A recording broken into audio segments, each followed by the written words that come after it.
Oh yeah, it's a trade. It happened. It's all went down early on this morning for me, and we got our first big domino after James Harden in the NBA. OG Anunoby dealt Knicks, Raptors, bury the hatchet, and Michael Bolton's excited. Thanks, Josh. It's Michael Bolton here, and it's time for another episode of the Locked On Fantasy Basketball Podcast. Let's get to it. Let's get to it, indeed.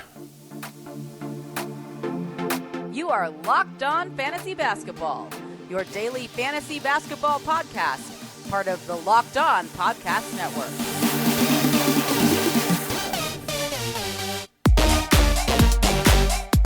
Hello and welcome to the Locked On Fantasy Basketball Podcast, brought to you by Basketball Monster. My name is Josh Lloyd, and I put you onto scarves.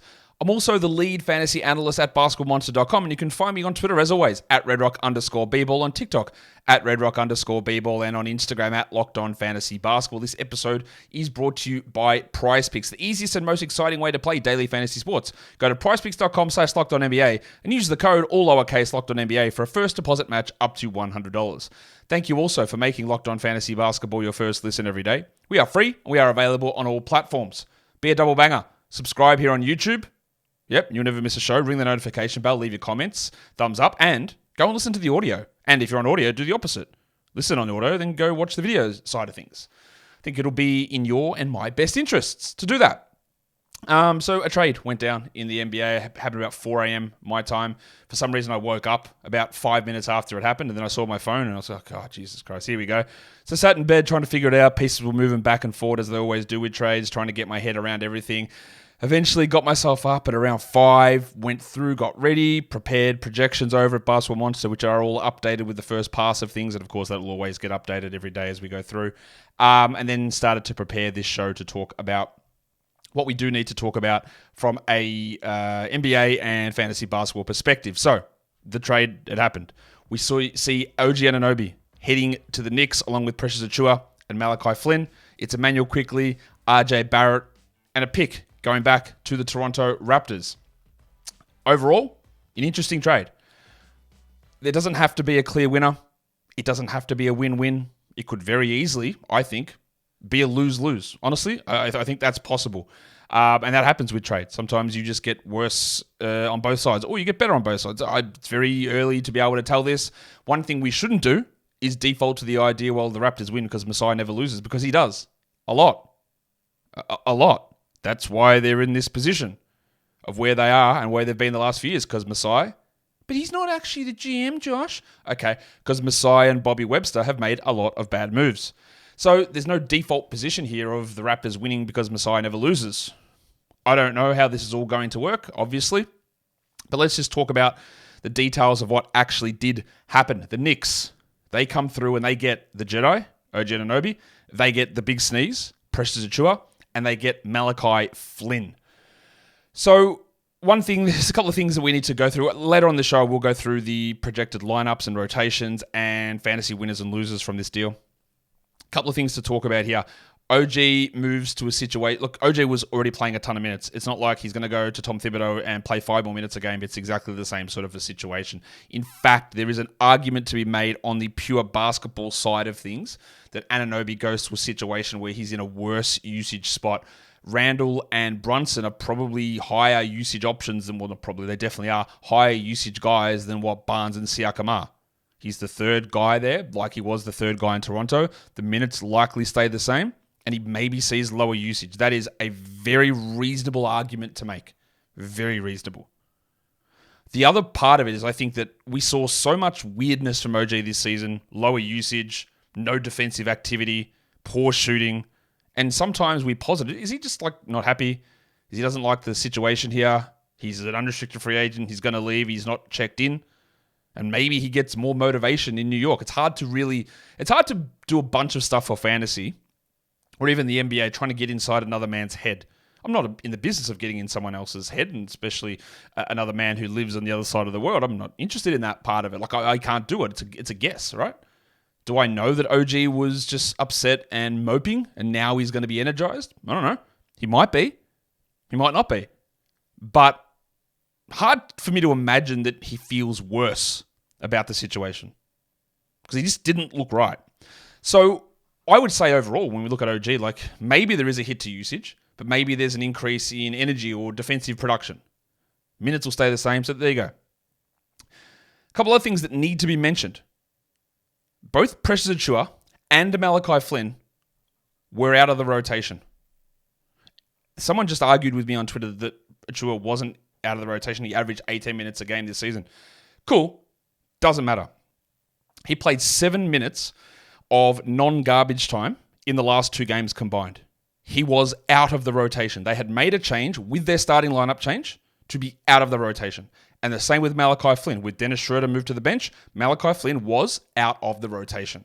Now, the other argument you could make was, did they take them out of the rotation because they knew they were trading them? Well, they didn't actually do anything. They didn't do anything with Anunoby in that respect. So I'm not sure that that's what happened. You could also throw the other side of this. Well, so much for showcasing for a trade. As soon as those guys played no minutes, they got moved.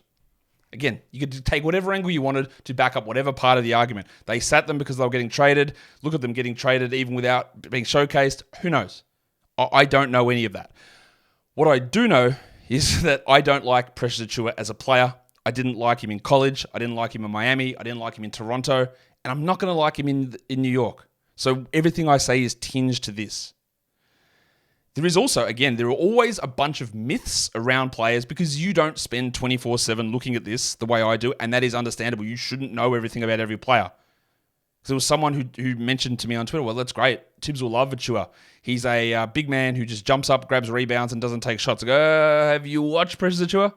There's a 23% usage backup center who's horribly inefficient.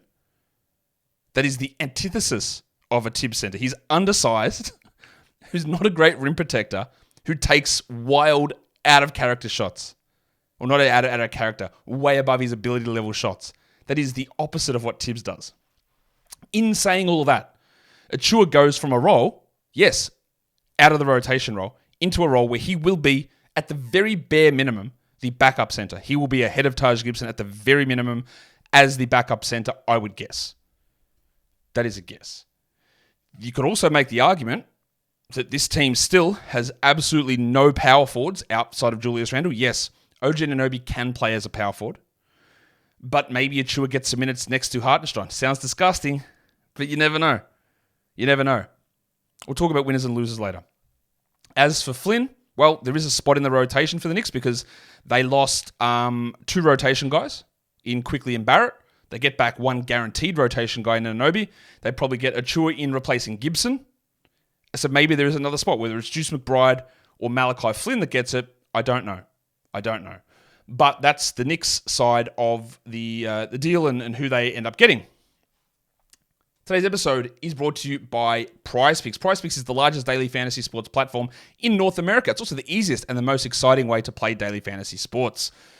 So instead of going out there with lineups against thousands of people and trying to fit it into salary caps and having the pros and all the sharks out there just waiting eagerly to take your money, that's not what happens on PrizePicks. It's you against player projections. They throw a player projection up and you look at it and go, I'll take more or less than that individual number. Points, rebounds, assists, steals, blocks, whatever it is. You can throw them in there, 2 to 6 of them into a lineup. You can win up to 25 times your money back. Put 10 in, get 250 out if you hit all 6 of them. It is fast to do. It is fast to get your withdrawals as well. And it's fun. You don't worry about these guys putting in all this extra time. It is you and projections. So simple.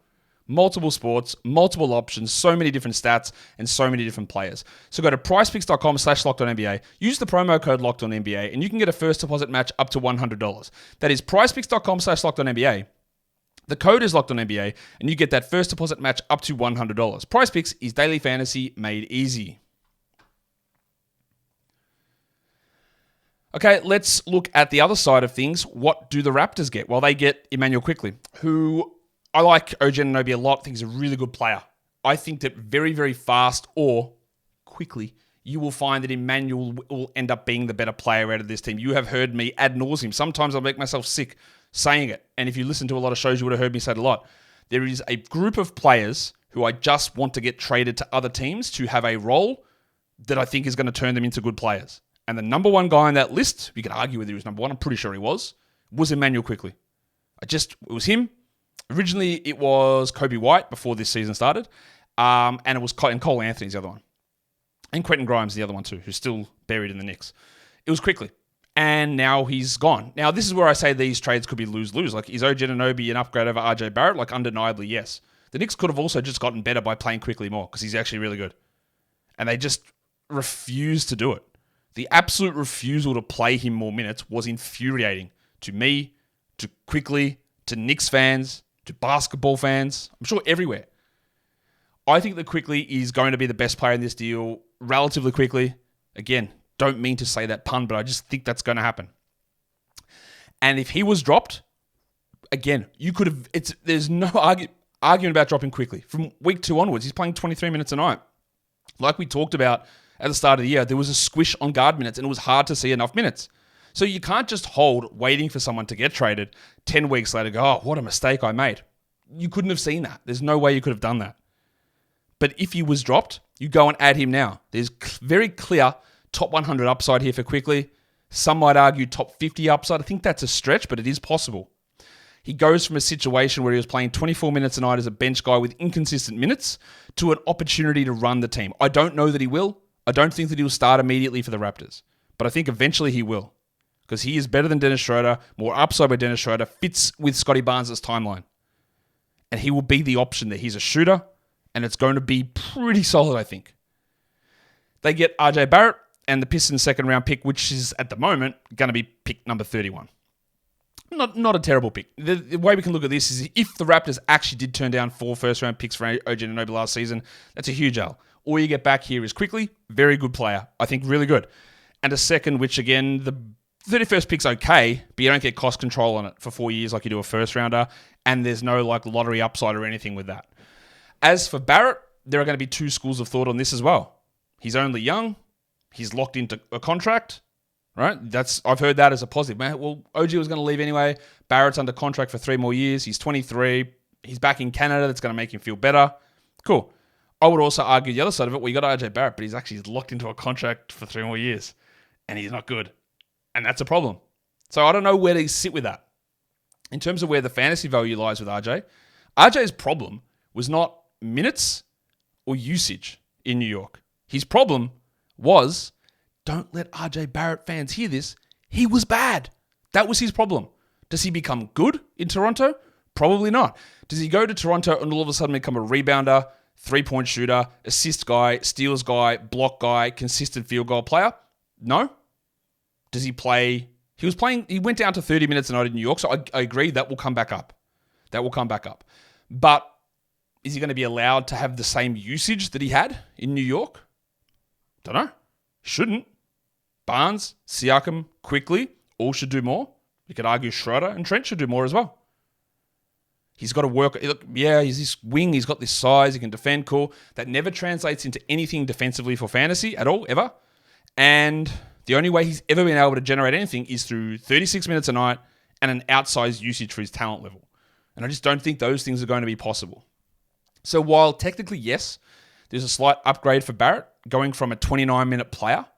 I think he plays more, but there's also no guarantee that he plays more. I could make a very clear argument that he just comes off the bench and plays 28 minutes. That's probably his better role, but I don't think they'll do that. But I could easily argue for that. So that's what I mean. Like, does this team get better? They lose a premier wing defender who they probably could have squeezed more out of in trades at other points. They add in an undersized guard who I like in Quickley, who needs the ball a bit to score. They add in RJ Barrett, who I don't know what he does well. That's 2 higher usage players. Does that take the ball out of Schroeder, Barnes, Siakam's hands?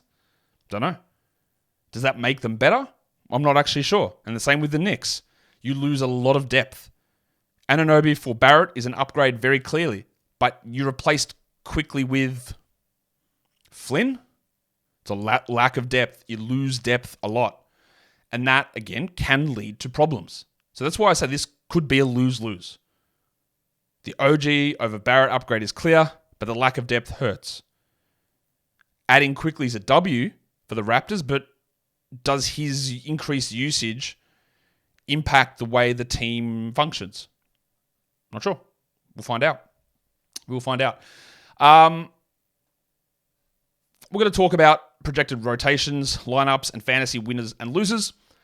But today's episode is brought to you by FanDuel Sportsbook. As the weather gets colder, the offers stay hot on FanDuel. Right now, new customers can get $150 in bonus bets with any winning $5 moneyline bet. That's $150 if your team wins. So if you've been thinking about joining FanDuel, there's never been a better time to get in on the action. I'll tell you this right now.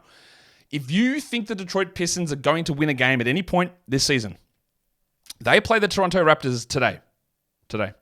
The Raptors are on a back-to-back. They have no OG Anunoby. They have no Precious Achiuwa or Malachi Flynn. They have no RJ Barrett or Immanuel-Quickley. They are underhanded. They are bad. They are on a second night of a back-to-back, and the Pistons are 3.5-point underdogs. So, could the money line for the Pistons work? I don't know. I'll tell you now, I bet on it, and I don't bet ever in the NBA. I just never do it, but I did it today. So we will see what happens with that. I'm not telling you to do it, but you can get $150 if you win a moneyline bet over on FanDuel. And then there's spreads and player props and over-unders and all that sort of stuff. So go to FanDuel.com/lockedon and get ready for the Pistons revival to begin. FanDuel, an official partner of the NFL, and don't forget to gamble responsibly. All right, so let's just bang through the back half of this show. Who is the projected starting five for the Knicks? This is what I think they will do. There are changes that could happen, obviously. Brunson, DiVincenzo, Anunoby, Randall, and Hartenstein.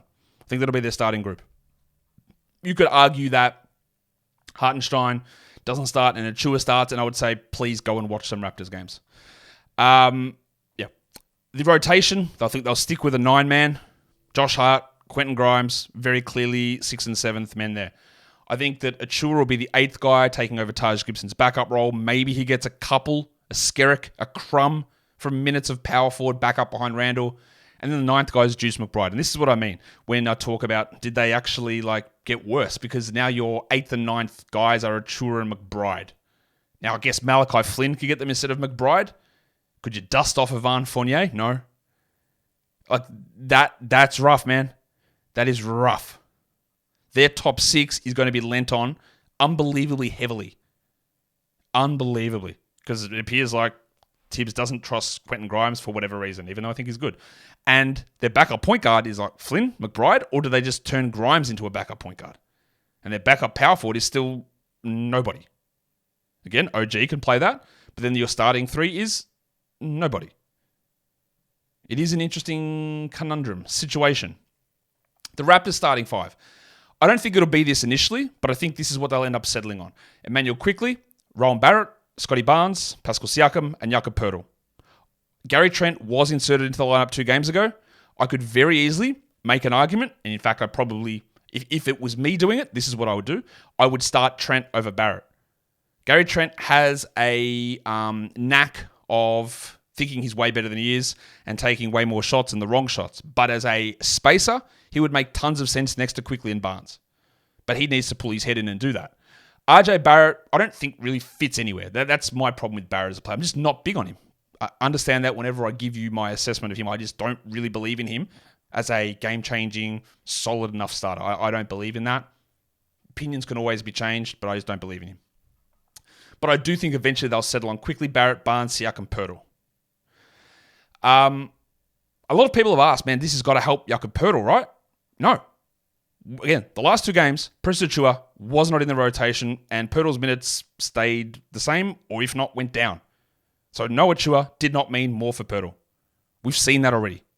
So this does not mean, it does not count it out that Poeltl can get more minutes, but it doesn't mean that Poeltl gets more minutes. Because Achiuwa was not the reason that Poeltl's minutes were pushing down. Because Achiuwa did not play, and Poeltl's minutes stayed down. Down, minutes are down. Shout out to Coles. So that's what I expect that lineup to be. Dennis Schroeder on the bench and Gary Trent on the bench. But again, the argument can be easily made that Trent starts over Barrett. And I think immediately Quickley will begin on the bench. And they'll go with Barnes, point guard, Trent starting. The Quickley addition is going to have an impact on Schroeder. It has to. And have an impact on Barnesy. Not Barnes. Actually, we'll talk about that later. The rotation for the Raptors, their depth is a bit weird as well. Because they do lose... obviously Anunoby, and they get 2 guys back in Barrett and Quickley. And yes, Achiuwa and Flynn weren't in the rotation, but Schroeder is 6th man, Trent is a 7th man. Okay, that's all right. But then we're Jalen McDaniels and Chris Boucher. Does this mean that when infirmary legend Christian Koloko comes back, that he can get in the rotation as a backup center? Do they dust off Thad Young? Does bloody Garrett Temple play? I think McDaniels and Boucher are 8 and 9. Maybe Otto Porter's in there. But their depth is pretty wonky as well, even though they did gain an extra rotation player because Achiuwa had not been in the rotation. So that's how I think that's going to run for them. I would not be making any moves to drop Trent or drop Schroeder at this point. But if my decision was like, do I drop Trent or Schroeder to add quickly, then very obviously yes. Very obviously yes. That's how I would approach that. What do I need to look at next? All right, so a very early look at fantasy winners overall. I think that Immanuel Quickley is a very clear winner. He was playing like 24, 25 minutes a night, and I would be very, very surprised if that's the level he sticks at. So I think he's an add everywhere. I think it's a very clear win. He's a very clear top 100 upside player who should be added absolutely everywhere. I think that there is a boost for Josh the Hitman Hart and Dante DiVincenzo. If they're available in 12-man leagues, you add them. Because remember, they lost Barrett and Quickley, which is probably 54 minutes a night that go away. Again, that's a great way of thinking about it as well. Let's say that they lose the 30 minutes of Barrett, 24 minutes of Quickley, that's 54. Taj Gibson's 14 minutes come out of there. And that just gets immediately taken by Precious and Hartenstein split the 48 at center. That's fine. So there's 54 minutes available. And OG Anunoby comes in. He's not playing 54 a night. Let's say he's playing 36. So there's 18 minutes available. Yes, some of that goes to Juice McBride, but you would imagine that a lot of that gets split through to Hart, DiVincenzo, and to a lesser extent Grimes. And I think if that can keep Hart at 32 a night and make Dante push from 24 to 26, 27, it makes them more appealing for 12-team leagues. Just not having Quickley in that bench group to eat into the asses of everyone else's production helps Hart and DiVincenzo boost their floor and raise their ceiling. So I think if Hart and DiVincenzo are available in 12s, you look at them. I do think that it is a boost for Precious Achiuwa. You go from 0 minutes to almost definitely being a backup backup center, even though his style is anti-Tibbs, with the opportunity to maybe, if you rein it in, you can play some backup power forward. That's fine. But he has historically been a horrible, horrible, horrible fantasy player. Like, terrible. So I would not add Precious Achiuwa in 12-team leagues. The most I would consider is 14, but again, I could be wrong because I do not rate this guy. I hated his game in Memphis. I have not liked it in the NBA at all. And all of the fantasy numbers 100% back that up. Right, he has not been good at all. Sure, things can change. But when I watch him use the numbers, there's no rationale for me to go, hey, he'll be good now. There's no way of me being able to do that without just saying, well, I only plucked that straight out of the ass, nothing more. Just, it's an ass pull, right? An old AP move. That's the only way I could consider that. So I'd look at him in 14 teamers. Now, I do say that a winner is perhaps OG Anunoby. Minutes don't change. Usage might drop. Who knows? But it's more like, does he actually look more engaged? Does the defense come back to a degree? He hasn't been dropped in. God, I hope not he hasn't been dropped. I hope he has not been dropped anywhere. But if he has, you add him. I think he's a winner, a slight winner, but it might just be completely neutral. But honestly, from what OG's been doing this season, pretty hard for it to get worse. In terms of losers, I think Gary Trent has to be considered a loser. If I added him, I want to hold to see how this shakes out. I think Dennis Schroeder has to be a loser as well. But I think, again, if he's a hold. But if I had the decision to drop Trent or Schroeder to add Immanuel Quickley, yeah, I would do it. I think Hartenstein is a loser, but not enough to drop because Taj Gibson was the backup. Achiuwa, despite my dislike of his game, is a better player than Taj Gibson. And maybe Tibbs likes him. I don't think so, but maybe he does. And maybe Hartenstein, instead of being a 34-minute-a-night player, is a 30-minute-a-night player or a 28-minute-a-night player. I'm still holding Hartenstein until I see how that all plays out. I also think that there is a small loser in Scotty Barnes. Now, you'll just say, Josh, you hate Scotty Barnes, but hear me out on this. Barnes has been awesome this season, and the elevation of him to starting point guard meant that there was even more upside in what he was doing, and the assists were probably going to rise. Adding RJ Barrett, another higher usage player, and Immanuel Quickley, another higher usage player, to Barnes, who's only running at like 21 usage, and part of his value is coming in defensive stats, which isn't going to change, but there was that assist upside. Quickley being there, it probably just takes a little bit off the top. It's nothing major, it's nothing crazy, but in terms of like, I think Jakob Poeltl holds steady.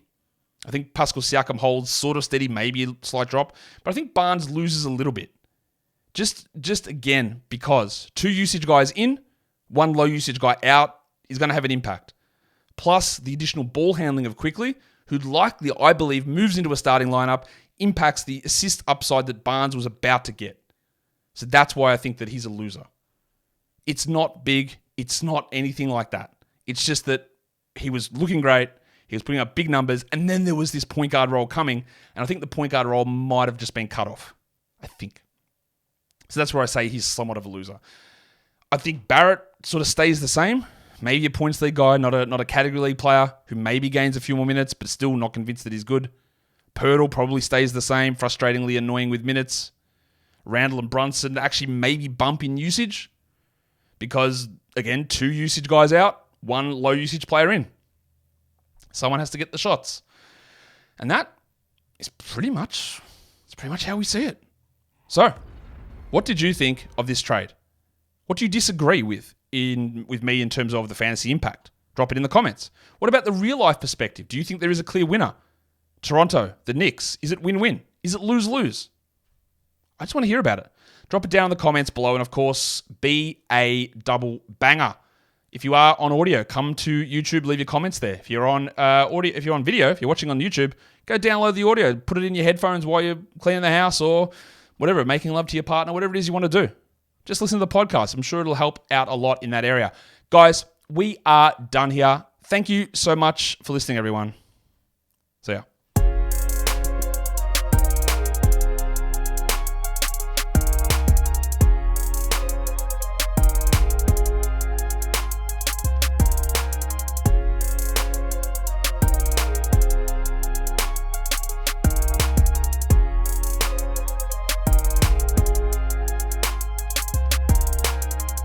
You better stop, OG.